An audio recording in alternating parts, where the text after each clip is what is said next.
Paano nga ba gumawa ng masarap na pizza? In less than 20 minutes, maglagay lang ng tomato sauce sa tinapay natin at ng maraming cheese. 4 na flavors pala gagawin natin sa pepperoni, ham and cheese, Hawaiian and cheese. Mag-preheat muna tayo ng air fryer oven natin ng 10 minutes. Tapos isa lang na natin sa Eureka Home Appliances natin ng 5 minutes at sa 190 degrees Celsius. Paki-comment naman po kung nasan ka ngayon para alam ko kung saan umabot itong video na to. Shoutout nga po pala sa mga kababayan natin dyan sa California, India at kay Sir Anthony ng Bulacan. Itong pizza natin pwede rin tong pambaon ng mga bata, nagtatrabaho at kung wala ka na ring maisip na pang-almusal, merienda, midnight snack, ang lupit netong Eureka Home Appliances. Pinag-isa yung air fryer at oven. Tignan mo naman yan.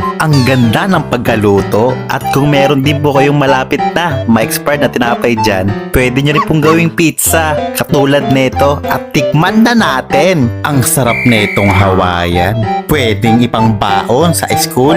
Eto namang cheese, pepperoni, and ham and cheese. Panalo!